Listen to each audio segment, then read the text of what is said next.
You can see a picture there, and I'll question new media, what is new and what is technology. Maybe let me start with a question. Many of you are here from, who are not from India. You are from Pakistan and Afghanistan, correct? What is, I mean, it's new media, I hope we understand it's internet. Yeah? What is the percentage of people who are on internet in India? What is your guess? Roughly. 12%. Oh, 12%. Closer to 8. 110 million out of which Well, I'm sorry, if I- 50% connect only one. Oh, you are not allowed to answer. I just want to sort I of- know you. Okay. Sorry. I just want to sort of interject right now. There is, when you talk about how many people are on the internet, there are two ways of looking at that right now. Is how many people actually access the internet from a computer terminal with an internet connection, and how many people access the internet or use the internet to access content on their phone. Yeah. There's a Altogether. difference. What's the guess? The data is very different for 12%. I don't answer it. No, percent. 12%, 4%. 4%, 13%. 13%. Okay, we are nearby. It's 7%, 7 to 8%. And the experiment we are doing is called CGNet Swara. So CG comes from a state called Chattisgarh. It's at the center of our country. Guess what is the percentage of people on internet in Chattisgarh? Less than 1%. Exactly. It is 0.7%. So when we're talking about, I was noting these words, Vikram was talking that you are the media, we have the power to publish. Who are we? We're less than 1%. So this experiment we're trying to do, I'm a journalist, I'm not a technology person, so why I am here, but we are trying to use technology to create a democratic communication platform. Now you say too many jargons. What is democracy and why are we trying to do democratization? As a journalist, if I can go to the next slide, and I'll come back if you don't mind. This is the current model of communication. And this is the model I am also speaking. See, when we were a democratic communication, see, we all lived in a village and we sat probably under a tree, and that was a communication of democratic nature where everybody spoke, maybe not equal, like 5 fingers in our hand.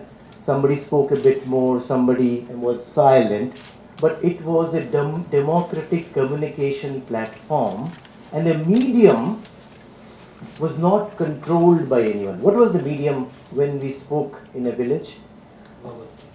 Verbal was voice we had, but how did my voice reach you? At the moment I'm using some machine, but when we sat close by, like now, what is the medium? Air. Yeah? So that was the old medium. But what has happened over the years is we don't live in the same village, and it has become like this where power has got concentrated in a very small number of people. And that's the number we were talking about, this 7%, this 0.7%. That's where money is also there. Now power is translated in money. And that money, that fund, hires somebody like me who goes down to ask, "Aapko kaisa lag raha hai?" If मेरे को कोई तकलीफ है, if I have some trouble, who will be able to tell that better? Me or the person who is reporting? Me, of course. So new and old, what we are trying to see, and this creates quite a lot of problem, and I will not go into those details. It's the aristocratic model, where only small number of people. Now we were seeing Dastane-Goi, what happened in 1947. If you call what we had before 1947 or much before, that's the aristocratic model, where small number of people decide what is good for us. kahan pe road banegi, where will the hand pump will come. But we changed that in 1947. We democratized Supposedly. our politics. Yeah, there are lots of problems in democracy, supposedly, absolutely. But if you look at all over the world, people are dying for democracy. So we need to improve on our democracy, but as a humanity we have learned that that is the best way to decide our today and tomorrow. But what is the model in communication? This is the current model. It's still aristocratic. 5 of us decide what is news tomorrow and what is not news tomorrow. Can we change it with the help of new media and technology? That's the challenge we are working on. So as I said, internet, fantastic, revolution, but does not reach many people. How do we do democracy? In democracy, the rules are that the lowest common denominator should be used. Say if somebody who can write, only they will be able to vote. So will that be a democracy? Yes, no, maybe. Very few people will be able to participate. With communication, we have done exactly the same thing. Say like when I am communicating with you, I am communicating with you with a machine. If that machine is controlled by Osama, and if I start speaking against him, what will he do? He'll switch it off. Osama, will you do that? He's busy. So in this model, if the people who are in the black, they control this machine. So most of the time, they decide what goes and what doesn't go. But if we go back to that old model, can I have my earlier slide back, brother? Then we can all talk. But is that possible with the help of new media, new technology? That's what we are trying to do. So what we are doing, it's a very small experiment, and I said the lowest common denominator. When we are communicating, we can communicate in various ways. What is the way to communicate which is with everyone? As you said, some of us can write, but what everybody can do? Speak, exactly. So voice, they're saying voiceless. Everybody has voice. Why it is voiceless? The problem is with the medium. That medium does not allow some of the voices to go forward. So what we have, the same circle, though physically we do not live in the same village. Somebody lives in Islamabad, somebody lives in Delhi, somebody lives in a, say, remote village in India, but communication, that's where the word community came, isn't it? So if we are still a community, we want to communicate, we want to talk to each other. But because we don't live in the same village, we need the help of some machine. What can that machine be? So we said that maximum number of people have voice. Now there is another machine which lots of people have. Mobile phone. But mobile phone is a communication tool like writing letters. It's used for, as Osama is sending SMS to somebody, it's used for personal communication. It's used for one-to-one communication. It's not a tool of mass communication, is it? Is it a broadcasting tool? Like I'm speaking, it's going to all of us. But what we found that maximum number of people have voice and a lot of people have mobile phone. Can we work on these two tools to create a democratic communication platform? That was the challenge we are working on. So what we have done in the middle of that circle, we have put a computer. So that's our new tool. But to reach a computer, we also need a computer. Do we or don't we? We do. But what we saw that only 0.7% people in Chattisgarh, or only 7% people in India have computer. So what we have done, the technological innovation in it is, we have linked a mobile phone to that computer. So apart from having Madan at madan.com, it also has a 098 blah blah blah number. So anyone in a remote village in say Chattisgarh who has an issue, jiske पेट में दर्द है, who has some concern, who wants to share or communicate something with rest of us, has two things. What we discussed before, they have a voice and they speak a language, but they were voiceless because we were not helping them with technology. So if some of them, now 70% plus people have mobile phone, so what they're doing, they're calling that number, hypothetically, which is in the middle of all of us. And when they call that number, it connects to the internet and records their message. And that message can be in any language. And journalism, so we come there. So we listen to that message, we'll cross-check, verify as it happens in normal journalism, we put it out. And when we say put it out, it goes to people in three forms. Now, after internet, there is one more technology which lots of people have. That is, it's not very used. It was discussed in the earlier meeting as well. It's radio. India is the only country in the world, only democratic country in the world where news is not allowed in radio. So it goes back to people in three ways. One, those people who are on internet, they receive an email or on Facebook or Twitter. So the message started from somebody, maybe a woman in a village whose house was burnt or who has some issue, who speaks a language nobody understands. She recorded it and it comes to people who are on Facebook, Twitter, email. Second way, it comes to people, those who have mobile phone, that is quite a big number, 70%. And the rest who are neither on mobile or internet, they receive it through their radio sets. And when they receive in the radio set, it says at the end that in normal radio, I worked for BBC all my life, but it is the old model where I tell you what is true, I tell you what's right, yeah. You will have to just listen, like Babaji's speak, like it's happening now. And this is this same model. But now in this model, also you listen on the phone and internet, you can immediately respond. But even in radio, when you heard somebody, at the end it says, if you want to comment on it, if you want to react on it, if you have something like this, find a phone and call back. Go to a market, go to a shop, find an STD booth and call back. So this way, the news started from where? Not from a newsroom, not from the top. Started from people. And by some technology, which is not very expensive, it goes back to people.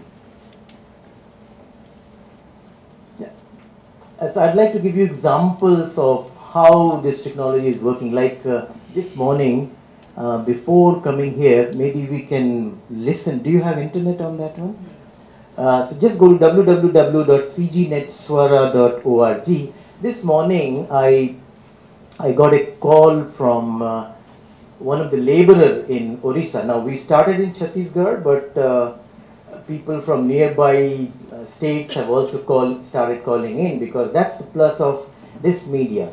So somebody called in, I think, Oriya or some tribal language which I do not understand, and so he said, you have heard about NREGA?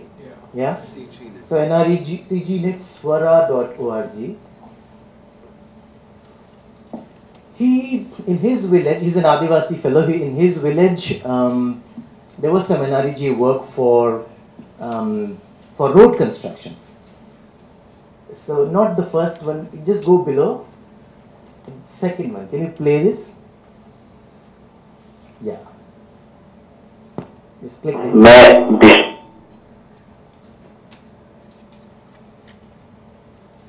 Sharma एक सामाजिक कार्यकर्ता कांतामांझी जिला बलांगीर ओडिशा से बोल रहा हूं।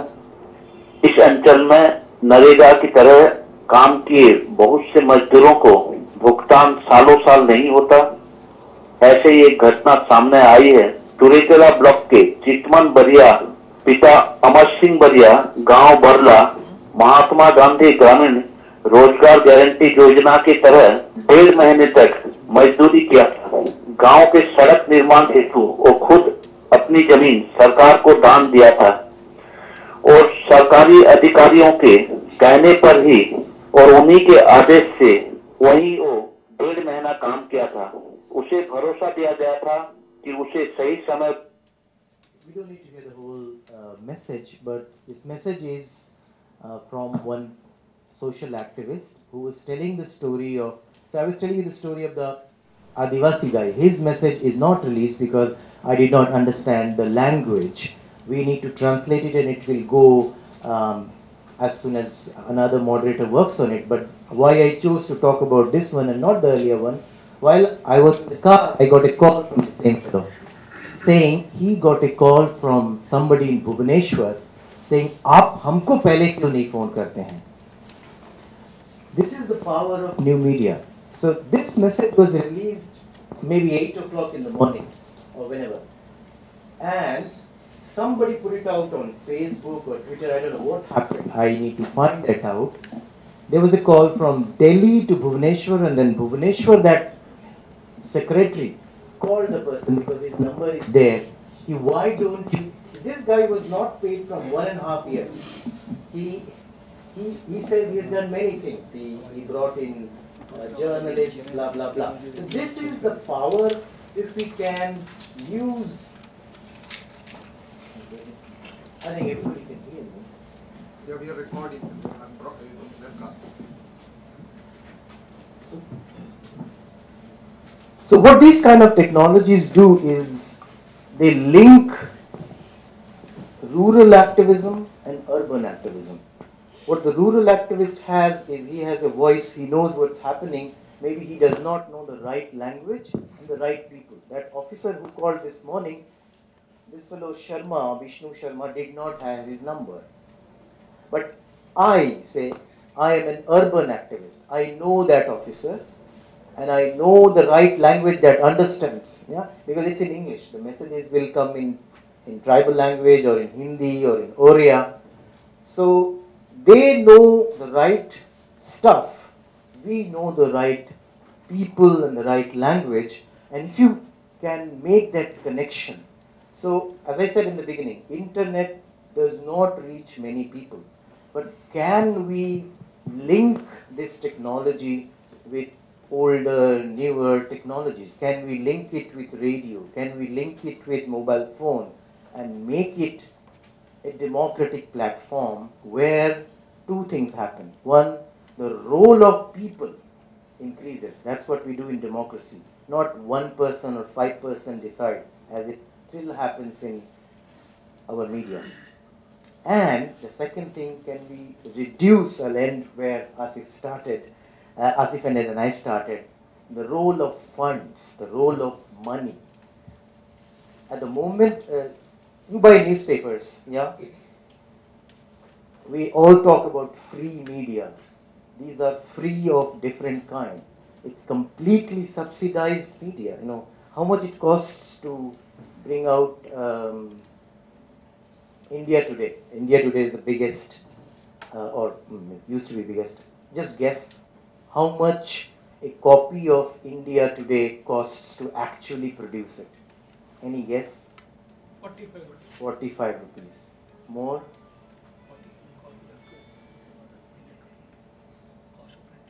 I lived in the Society of India Today. It's a journalist society, and I was sitting with the editor of Hindi India Today. It costs less, and he told me the figure 278 rupees per copy.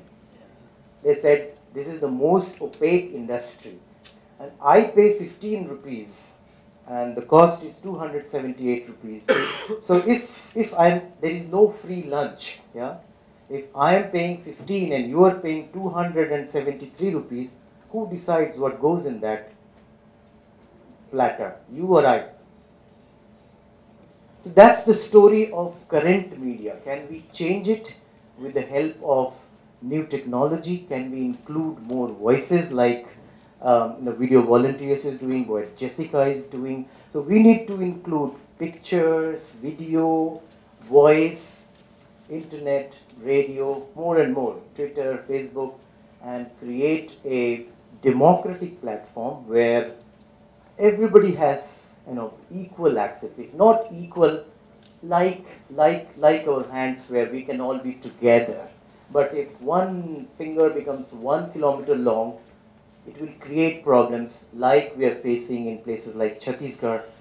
For you who are from outside our country, we are facing something which our Prime Minister calls biggest internal security threat of the country. We call it Maoist problem. I won't talk about it today, but as an analyst, when I reported of that old model, I also called it Maoist problem. But when I go back and when we talk and sit, we understand it's not Maoist problem. It's a problem of communication. It's a problem of break of communication. When you do not talk to me, I talk to somebody, and by an accident of history, that person happens to be Maoist today. It will be Taliban tomorrow. It will be Bajrang Dal day after. We will keep changing the name. The problem is we are not talking. We are not communicating. Communication is controlled by few who own the technology. So we will have to create technology which all of us can own. And today is the day of Baba Sahib Ambedkar's birthday. You are starting your campaign. I'm just going to BBC. They are doing a talk on why there are no Dalits in media. So will it solve if you bring Dalits to? We have done that. Like Sukumar was saying that there are no tribals in media in Jharkhand and Chhattisgarh. There were tribals were brought in. But when something is controlled by other interests, they don't allow that to run for long. So the answer is, can technology help us control that medium? Like we talked before, so air is not owned by one person or one small group of people. I think technology can, and we need to work on that. I think what Shubhranshu is trying to do reminds me of what a Dalit politician, Kanchiram, used to say. He used to have a very famous example of holding up his pen and talking about how Indian society was divided into layers, and he would say, the top of the pen is Brahmins, and this much is this, and then the rest of it is backwards. And he says, this is how our society is today, and I want to flip it around. And I saw the slide that you had first, where you had a triangle on top and the community below, and basically the triangle was telling the community what to read. What you want to do is flip it around. You want the community to tell the 10%. You don't want the 10% to know. But my question to you is, what is news for whom?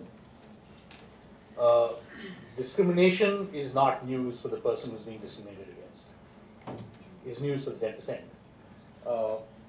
Similarly, news is, I'm specifically talking about news and not a social agenda or a political agenda. News is an opt-in thing. I have a choice to either buy a paper or not buy a paper. I have a choice to either, read a magazine, not, website, not. It's an opt-in thing. What you're also trying to do is, you're saying that it has to be brought out to the entire community, but there are certain people who have the power and who don't have the power. The large number don't have the power. It's a very small number who has the power. How do you propose to get that small number to opt in to listen to what the large number have to say? Because right now they're not. They haven't been for the last 65 years. Why should, just because you're on the website, they listen to them? No, not website. See, what I mean is, why is just because you're using a new technology should they listen to you? there is a big, huge rally. This is a true story in Delhi. Many of you will remember. And the news, which you said, we have heard many definitions of news. The only one which is nearest to the truth is what I've heard is what my editor says news is news. As you were saying, where the journalists are, that is news. So yeah, coming back to that story that, okay, hundreds of thousands of people come to the Delhi roads, and what is news next morning is traffic jam. Not why these 100,000s of people come to the road, because who is deciding that news? Who's consuming it? Yes. So how it can change is if all these 100,000 people, if they have a phone, if they can start calling up that we are on the roads for water or whatever, and jam their telephone number, not the fight. Or why can't we choose our editors. Why can't we choose our MLA, we choose our MPs. Why can't we, like you guys do on Facebook and Twitter, 5 votes and it goes up and 5 votes it goes down. So we should be choosing our journalists, we should be choosing our editors. And if 100,000 people are today talking about water, water is the news tomorrow. Means now I go to the villages and somebody was talking about nobody is listening to radio. So they tell me, Bhaiya, radio mein to Obama or Osama chalta hai, not this Osama. We want to know what's happening around us. We want to know in our own language. It talks about, Arab, it talks about Osama. They don't know what is this. So the news is what they want. Means what we are doing in CGNet Swara, we don't say them anything. We just create a platform and we are facilitator. As a journalist, our role needs to change. We are not the news. We should not be deciding. Let them decide. If today 100 people are calling about, caste violence, that's news. But what is Pranab Mukherjee saying? That is news because I am there. That's the definition of the news in the current form. But it must change. If hundreds of people are talking, that's news. And you to say that we all have a choice of what news we want to consume is not true. That's true for the small number of people here, of the 10% of the country, but the 90% of the country doesn't have a chance to choose. I mean, that's what people like us hear all the time. You go to any rural part of this country, and they're saying, what do we want? We want news about jobs. We want news about education. We want news about healthcare. We have never met a reporter in our lives. We have no idea what newspapers are there, whether there are any journalists that are remotely accessible to us. So people are not choosing. I mean, to me, it shouldn't even be a huge part of the conversation. What are the 10% of people able to choose? What about everybody else?